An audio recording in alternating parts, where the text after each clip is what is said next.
During the Ice Age, Alaska and Russia were actually joined together by a land bridge. When the Earth began to warm, the land bridge was covered by melting water. Anthropologists aren't exactly sure when, but it was probably about 11,000 to 40,000 years ago.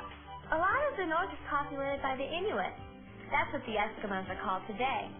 This book goes on to say that the Inuit crossed that same land bridge too, after the American Indians had settled in the North American plains and Southwest and had gone on to Mexico.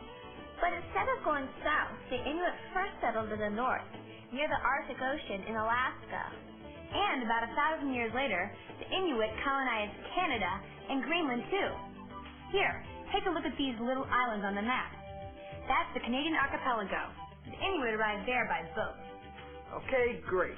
I vote we start right there. Let's see if we can use the internet to find some kids that live up there. Maybe some modern-day descendants of those first people. Sure. Let's find out what it's like where they live.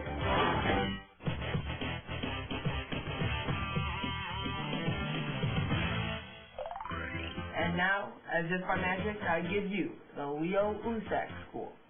Take a look. It's on an inlet waterway on the Hudson's Bay.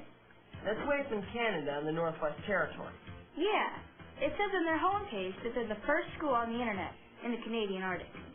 Okay, so it's hello, Canada. Hello, Leo Usak School. Hi! Welcome to Leo Usak School. We live in Rankin Inlet, Northwest Territories, Canada. We live in the Arctic tundra biome. There are two types of tundra in the world, Arctic and Alpine. The Arctic tundra is at the top of the world where we live.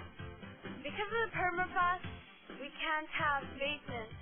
The cars glow still. See, I told you guys about the frozen layer. Their school is built on stilts to avoid damage to the permafrost. Building on the tundra without damaging the permafrost is really hard to do. Sure, it makes sense. The stilts are pilings allow cold air to circulate under the school. Otherwise, the warmth of the building would cause the permafrost to melt and the school would sink.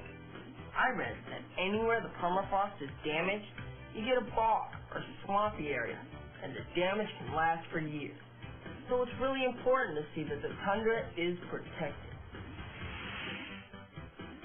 The word tundra comes from a Finnish word, tunduri, that means barren land. Trees do not grow in the tundra for several reasons. The climate is too cold. The ground is frozen, so roots cannot grow down deep enough. There's also very little water and not enough light in winter. Trees cannot grow under these harsh conditions. That's why people call the tree line the boundary of the Arctic. The farther north you travel, the colder and darker it gets in the winter. But as you can see, it's sunny in the springtime.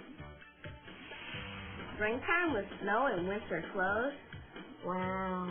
I noticed something else, too. These kids live in a village, right? Right. So it's likely that their parents or grandparents became involved in some type of development, like mining or commercial fishing, or maybe even drilling for oil.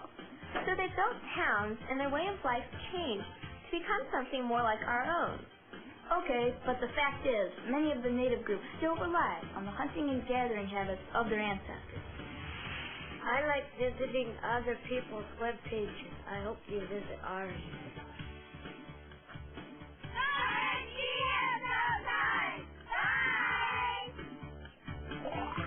Hey, there's a lot more going on at the top of the world than I thought there